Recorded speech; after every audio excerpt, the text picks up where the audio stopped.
Grab a cup of joe and let's gather round that hay bale.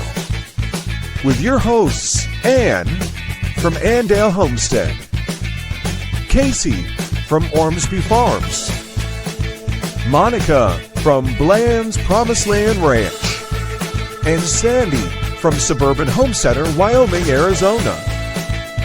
Here they are. Hey, y'all, hey. Hey, y'all. Hey, it's Ann with Andale Homestead. And I'm Monica from Bland's Promised Land Ranch. Hello, everyone. It is Casey over at Ormsby Farms. And this is Sandy with Suburban Homesteader, Wyoming, Arizona. Now, y'all, we are so excited about this episode. We are talking about eating with the seasons. It's something that we don't really talk about a lot. I don't think we've ever talked about it on the podcast. And I think that's why it is such an important topic to dive into. Like, what is in your garden? What are we eating? What makes your body feel good? But before we get into it, if you're listening to us over in podcast land and you're like, hey, they have really nice voices.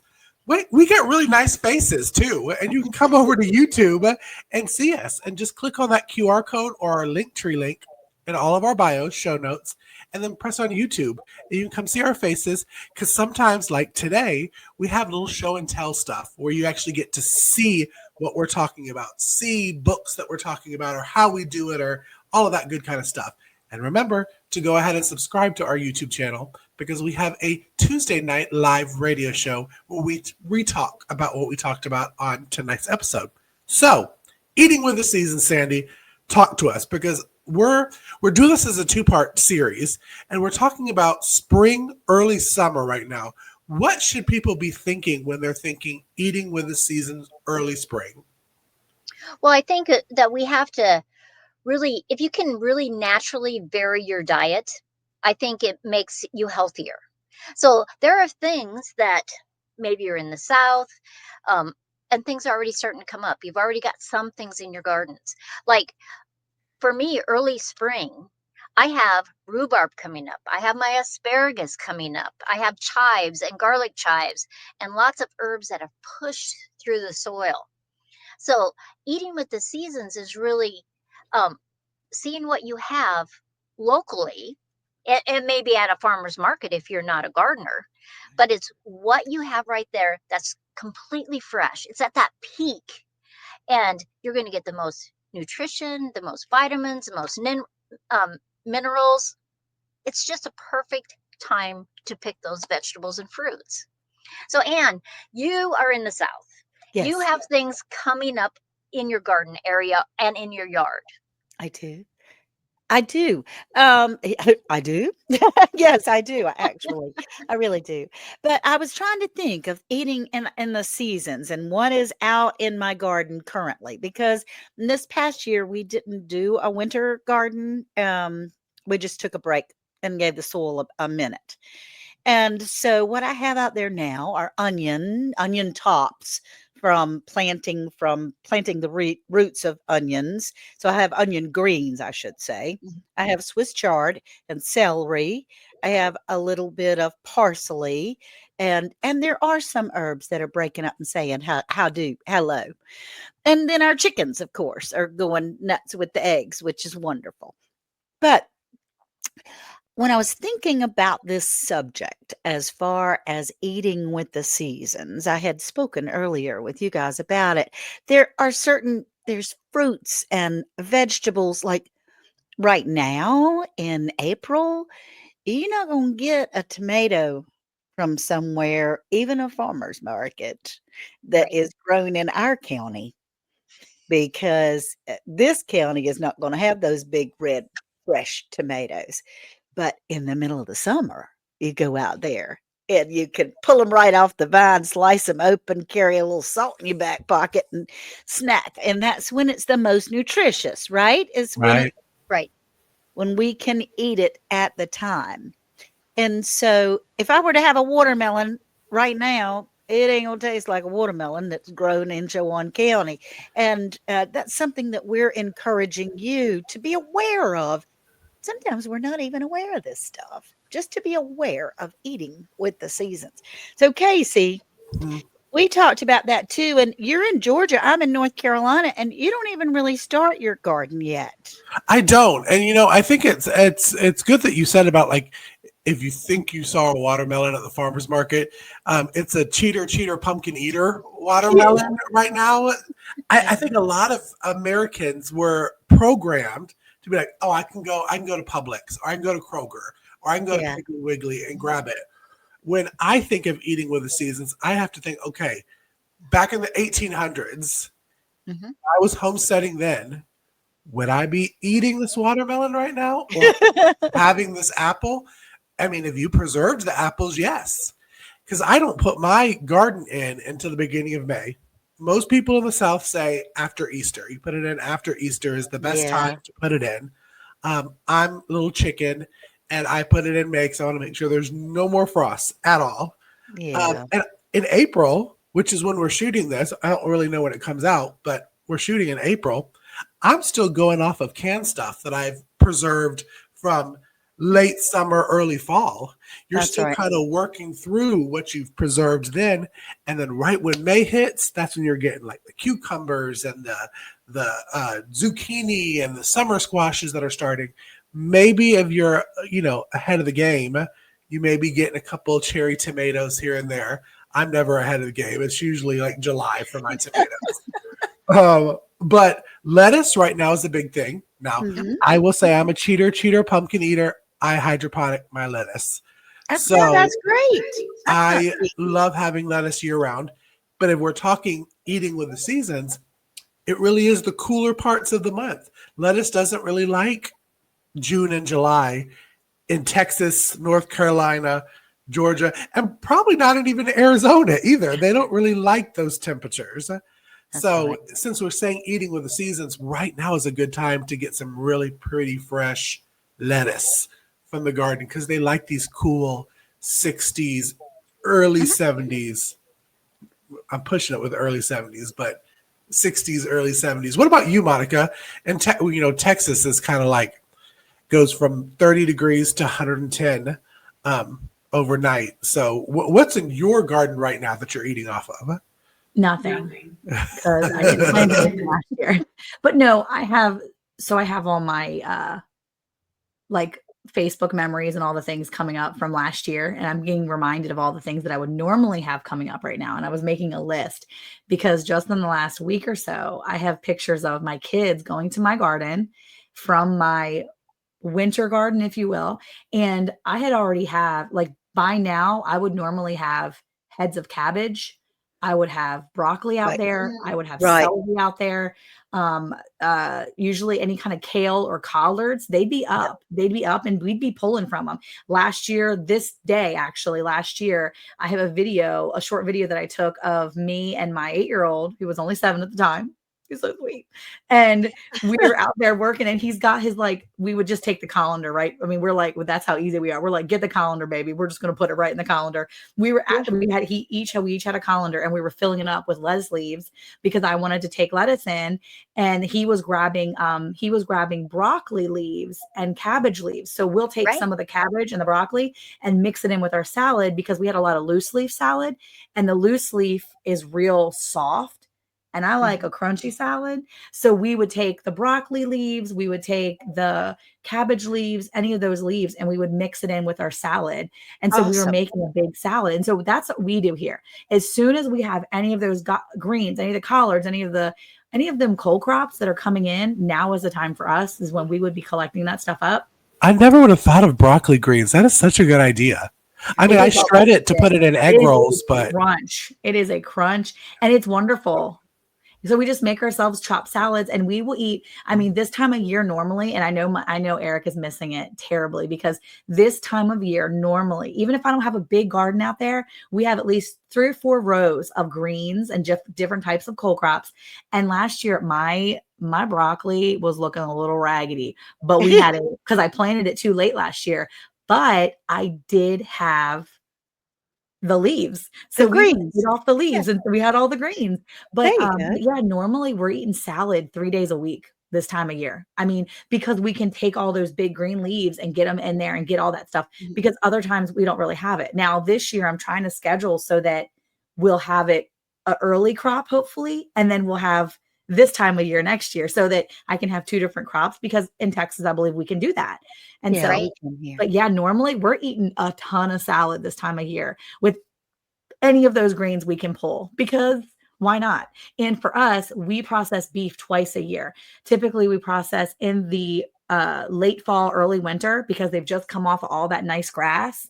But we also try to process in the beginning of the year, because typically if we don't want to feed people on our we don't feed people if we don't want to feed the cattle on our grass through like that nice grass coming up, and we know we have a couple cattle that we're like, no, we got to get rid of you, then they come off the hay and we process them right away too. So as a matter of fact, we're about ready to have 2 big beef coming in, and we'll be eating a lot more beef in the next few weeks because we're back to fill the freezers again. So depending Okay. on when we eat with our season that way, and we eat depending on, so we'll be processing pork here again soon. And for us, that's part of a seasonal thing for us. We'll do that with the seasons as well. So we plan our meat around what we need to fill our family's freezers up, and we eat it as fresh as we can. But beef is a little different when you're getting it from the processor frozen. But yeah, Yeah, but that's this all. time of year, it's salads all over the place, usually a lot. Yeah. Now, in Texas, do you have dandelions? We do. Because they make, especially those early dandelions in early spring, Mhm, those leaves, they're not bitter, mhm. and you can eat those, and then you can take those tops, the yellow flower, and you can Yeah. make jelly out of them, and it See, tastes kind of like a grassy Jelly honey. or tea. I've Mhm. thought about that. I keep seeing it on there, but my sister is like deathly allergic to dandelions. So I'm so afraid to make some sort of dandelion jelly and give it to my children. That would be like the one thing. I'll be like, here, take this, guys. Yeah, But gotcha. otherwise, I really want to try it. I'm kind of nervous. But I know that berries are starting to come in season too, like Mhm, late April, early May is when a mhm. lot of times some of the wild berries will come out. And we have some different vines. So if you have like raspberries and things like that, I believe that they're coming out this time of year too, just based on what I'm trying to remember. But where we are, Mulberries. the berries will all start to come out really soon too. Yeah, because right now, for sure, strawberries. Oh, that's right. In your part, back in Wyoming, the strawberries aren't ready, and so I think you have to just look at where you live Mhm. and eat according to your season, not Yeah. necessarily according to Anne's or Casey's or Monica's or Mhm. mine, Right. because depending on where you live in the country. Like I was telling everybody before we started, like I'm in Arizona right now. I have been harvesting so much broccoli. I pulled up um, new potatoes today. Which is I have amazing. That's so I've cut amazing. so much Swiss chard. It's just been crazy, and I've got red tomatoes. But so those are peaks for me in Arizona. Where Yeah. in Wyoming right now, no. I Yeah. was gonna say, what Yeah. temperature is it in Wyoming? Have you looked and have you I seen what I it is in have. Wyoming? Actually, the last few days it's been real nice. It's been in the 60s, but Wednesday night it's supposed to snow, and Thursday it's supposed to snow all day and all night. Oh So my it's going to goodness. go back down in not bitter cold, just down into the 30s. So unless you have a greenhouse or cold frames or low tunnels, something that you can protect your greens, and like there are seeds you can buy that are more hardy. And Oh, so you can do that accordingly. So, and we can talk about that next episode when we talk about late summer and fall right. harvests. But I really think that if we can really look at our seasons, like abundance of eggs, and Right. your Yes, chickens could be going absolutely. crazy. They are getting 4 eggs a day out of 4 chickens. It's absolutely wonderful. That does sound good. I was counting today. We're getting 16 a day. Yeah, Oh and Awesome. my I'm like, goodness. I'm almost quiched out, and I'm Uh, almost deviled egged out, and hard boiled egged out. But okay. that's eating with the seasons right there. When you get the eggs, you're either preserving the ones that you want, but you're adding it to everything. We're adding it to the dog's food. Dogs get eggs. You get There you eggs. go. Oh, you want a salad? You get an egg on top of it. Yeah. You want noodles? You get an egg on top of it. Huh? That sounds wonderful. That sounds absolutely wonderful. Now, Sandy, there was some sort of this information that we were speaking of that you said there were a lot of books out there that There we can check is. to see to actually eat with the seasons because in your area, whenever whatever is coming off at your time, wherever you live in the world, then that's the time that that fruit or food is the most nutritious. Is that correct? Correct. Yeah, you want it at its peak. Food goes through a cycle. Plants go through a cycle, and why not get it at when it tastes the best? It's like when you buy Right. tomatoes in the store in the middle of the winter, and it's like, what is this? Right. It Right. doesn't taste like a tomato. Tomato But flavored gummies. and if Casey can pop up some of the books that, if you're just interested, the USDA has charts that have it for seasons. There's a Which lot of is so fun. websites that talk about it. Look at Like that. this isn't about Amish recipes, but it's based on the four seasons because our ancestors always Mhm. ate according to the season. Okay. And so, A+ on that book. All And right. also, for those that are listening, again, this is one of the reasons that you'd want to come over to the YouTube channel to see this. But I Yep. know also that Sandy will send it over and we'll make sure that we have the links for these books in our Amazon storefront, which is in our QR code. Okay. Go to our Linktree link and we'll have all of the different kind of stuff. If you want to get one of these books, if they look appetizing or fun to you, go ahead. Why not? It doesn't cost Yeah. you anymore. It And just there's shows a number of them. Yeah. us. And it's Wanda and Brunstetter's Amish Friends Four Seasons Cookbook, just in case. And Right. so we have another Because, book. yeah, I'm sorry. this is a 3-season diet. Because most people in the United States don't actually grow in the wintertime. Right. And they preserve so that they can eat what they harvested in the wintertime. Um, but it talks about if you can get into that balance, into that rhythm of eating correctly, how it can literally you lose weight, you feel better, you feel healthier. And so an interesting book to read. Wow. I told Sandy every time we have a conversation, I buy another book. I know. I'm over here saving it on my computer. Huh? Yeah. But also, Sandy, we talked about it too, that I think your body craves what is going to be cooked in the season. We've talked about that you Right. feel like you want to eat lighter stuff like the salads and the tomatoes and the zucchinis. In the summer and in the winter, you need the heartier, the carrots, the potatoes, the That's right. stews and the soups and all that kind of stuff. So I think that's very interesting. The 3 seasons diet sounds very, very interesting because who doesn't want to lose a little bit of LBs? I know Oh yeah. Oh Okay, yeah. so this is my favorite out of all of them. This is called Rooted Rooted Kitchen. Oh, And it talks about seasonal recipes, because when you go through the season, early spring, there's certain things they're giving you recipes for early spring, for summer, for fall, and what to after you've preserved or stored things. Because like when I grow onions in Wyoming, we grow what they call long day onions. Those will last me all the way until I'm harvesting onions again because they right. just store so well. They're obviously not a Walla Walla because a Walla Walla would never store that far. They're good, but they don't store. And like a lot of people will still have butternut squash or pumpkins that they've kept in a cool place. And so this book, Rooted Kitchen, um, Ashley Rodriguez, I just think is a really excellent book and good Okay. photos, great photos inside Oh, so the cover's really pretty for those that don't see it. It is very pretty. And I just ordered it, so you know. there. And this one is staying healthy with the seasons, and this is by a doctor. I like that some of the medical community is going, hey, we really need to eat according to our season, and it can just benefit you health wise. And so I appreciate that book. That's awesome. Staying healthy with the seasons. Elson M. Haas, Yes. MD. Okay. Yeah.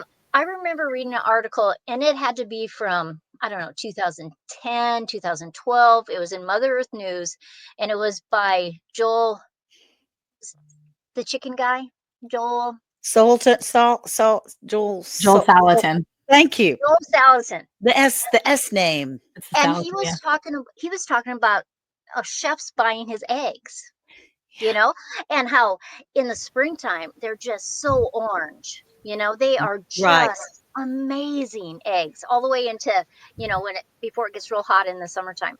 And then the colors change because the animals are eating different things. And he was They talking do. to one of the chefs.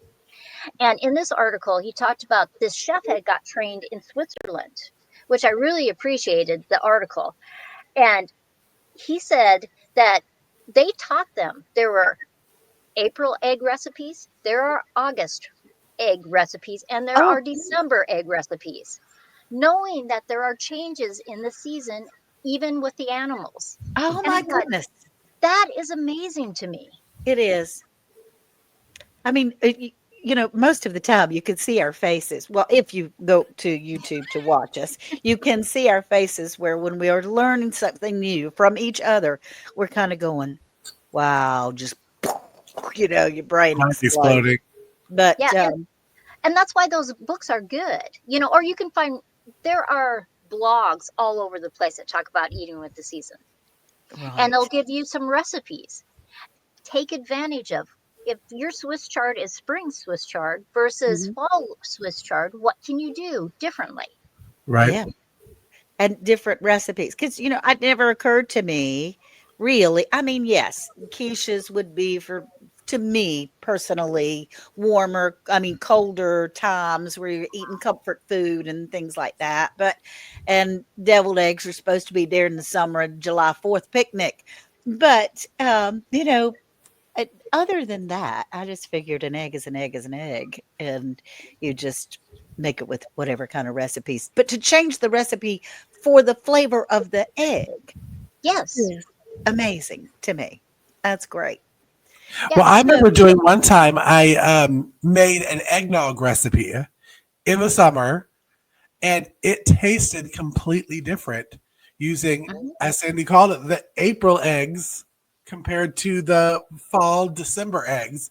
It completely changes the taste because it is, I believe, that the oranger, that's probably not a word, but the more orange the egg yolk is, the creamier and tastier that yolk is. Me too. And then when it's a little bit lighter, it's still good, but it's a little bit more waterier. I'm telling you, make some eggnog, and you don't have to put an alcoholic beverage in it. Just make just a regular eggnog in the summer. Taste it and freeze it for the winter. It is 1,000 times better to pre-make it and preserve it because it just tastes better. And I never really thought about that until Sandy was talking about doing the April and August eggs, because they do have a different flavor, different taste to them. Yeah. Like Monica, you're about to do your garden, right? You know, the kids are going to help you plant the garden.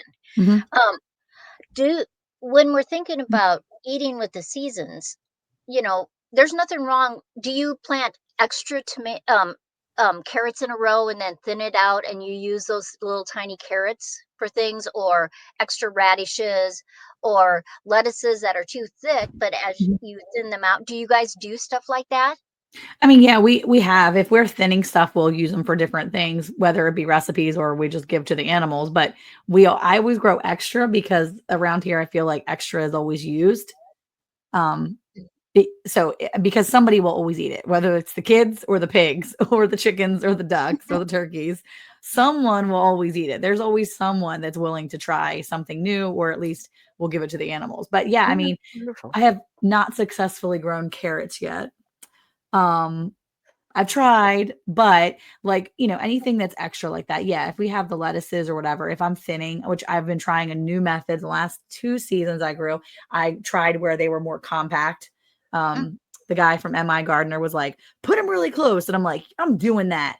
And of course it goes against every like every molecule in Eric's body to not Yes. space things out, but I'm all about it. I'm like, Yeah. crowd as much into a small space as possible. Mhm. I'm all about that. And so I like clustered everything up and I just let it grow. I mean, it grew great. So I had no problem with that. So I wasn't thinning anything necessarily a couple years ago, but we Okay. have done it before and I have used it. So yeah, I mean, whatever is seasonally being, pulled out, we'll eat. We'll go through and eat for sure. I mean, you might as well. Yep. Yeah. Now, I am interested in learning more about when we were speaking about foraging because I have those little wild onions or wild garlic that's growing Mhm. all over our Ramps. yard. And I want to learn more about that to be able to utilize that. Yeah, and you might talk to your extension office because they may not know a forager. And a lot of times anymore, foragers do classes and they just Okay. take a group of people and they'll go around your area and they will show you, okay, this is safe to eat, this is not safe to eat. And because like um we talked about fiddlehead ferns Yeah. and um you just saute them in a frying pan and eat those up. Ramps, which are wild onions that you have in your yard, pull Yeah. those out and use them. Yeah. Um, what are the fastest things that grow in your gardens? Like for me, it's like radishes and lettuces so that I can just have a turnaround and after well, like radishes, I have some radishes that are ready in about 25 days. Oh gosh, we're not here. But the fastest thing that grows in our garden is probably beans. Oh. Do you Our grow beans, peas? snap beans. Mhm. Yeah. Snap beans and kidney beans, but snap beans grow probably in 30 days. From 30 days of planting, we could be picking. Wow. What And about you, Casey? I think I have to piggyback and say beans or cucumbers. When I get my cucumbers in on time, I don't know what it is. They just like to see me run and sweat. Because every time I put cucumbers in, I'm at like 600 or 700 pounds of cucumbers for that season. And it's a very short period for us in the South, well, at least in Georgia, on cucumbers. oh man, a fresh cucumber in the late spring, early summer, nothing like it. Oh, Mhm. So, yummy. Casey, you were saying that you have a short window because after that they start burning up, right? Uh, Okay, so I figured or out. really big and then just dying. Okay, so I figured out like there's a little trick. I'm not trying to trick my fruits or vegetables, but in Yes, you're Texas, right. the sun is like probably only 5 feet from the ground. And so Oh. since we're so close to the sun and all the Yeah. like magma, we have found that like at the end of June, when everything wants to start to die, we're Yeah. like, heck no, you're not going to die all the way. You can slow down. So we Mhm. started taking shade cloth Oh, and yeah. covering it up. And I will Right. say that it really helped. 2 years ago, when we did that, oh my word, we got a beautiful second harvest and we didn't have to replant. We didn't have to stagger plant. We just Awesome. covered everything. And we were That's like, hang on, guys, hang on. And we yeah. kept them watered. And every now and then we get one that was like, I'm still alive. But everybody lived and then they like came back. And it was like Okay. in August, they were like, we're still here, by the way. And in August, we started to get another harvest, which is weird. You wouldn't think August, but we started getting more. The But it was like temperature was July, right. they wanted to like burn up and die, like the Yeah. death. But normally that's when we start losing, but we didn't.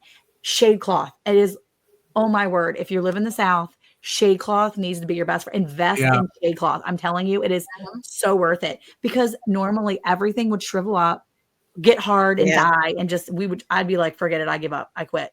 Yeah. But it really helped. And I didn't have to replant. I didn't have to do any of it. They hung on.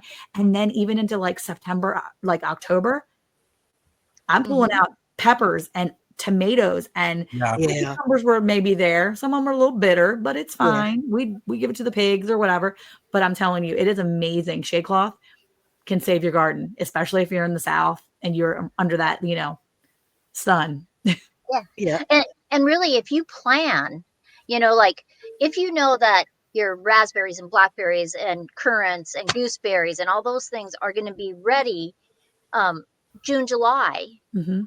and you need some extra things in that season, those are things you need to plan on planting. Yeah. Yeah. so that you get this whole variety. You don't want to just eat carrots all day long or beans all day long. That Yes. would be so boring, and it would be like you don't want to do it anymore. You Yeah. go, Yeah. eating with the season is not for me. Yeah. But if Right. you can plan ahead and start planting these different things, then you have this huge variety of stuff, Oh, and sounds wonderful. you're fulfilled, you're happy, and um, you'll just have an overabundance. It's Right. got to be better. God's way just has to be better for us. Just has Mhm. to be. There is a plan. There was a plan for all of this stuff. Uh-huh.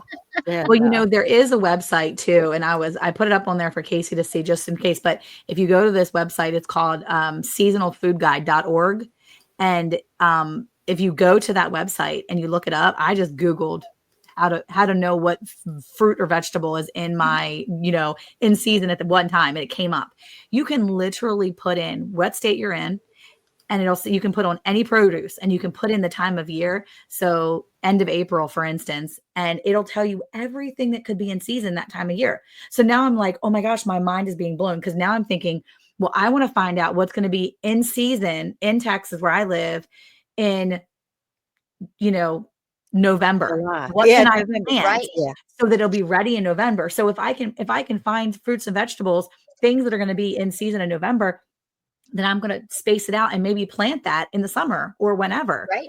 So Right. now that I'm like, oh, I love that idea that I could have. I mean, it's a really cool way to play. See, look at that. Casey's playing with it now on the screen. Oh my God. I'm That's definitely going to awesome. have the Awesome. kids play around with this a little bit and maybe Yeah. plan ahead, like you were saying, Sandy. I'm really excited about this. This is going to be my new favorite website for the next week or so, because I'm going Okay. to play around with what you can plant. I mean, why not? This is the best way to find the variety. Yeah. That's right. If you don't want to do extra brain power. Well, there's no reason to have to go through all that work when somebody's already done it for you. So Exactly. take Right. advantage of it. Yes. But you That's can even change. It's very specific too. If you go to it, Casey, you can scroll in the middle right there, early April, change the season. And so like we could go to, anytime in the summertime, early September right there. And now Yeah. all these things are in season. It's just a matter of Wow. planting them again. So, I mean, I can be eating cabbage again in September. Are you kidding Yep. me? That's amazing. Because normally, I know that because I've planted a fall crop of cabbage because we love cabbage and we'll eat all kinds of recipes with it. But in the middle of summer, my kids are like, I miss having cabbage. And I'm like, Yeah. right? Yeah. So, yeah. Oh, that's wonderful. Well, look, you guys, thank you so much all for being here with us today on Round the Hay Bale, where we're talking about seasonal eating. Mhm. And we're going to be live tomorrow evening, Tuesday night, 8 o'clock Eastern, 7 o'clock Central, so that we can discuss this even further and hear what you have to say about seasonal eating and the plan that is going on with that. So we really appreciate you all. Thank you so much for being here, and we'll see you next week on Round the Hay Bale Season 6. Bye-bye.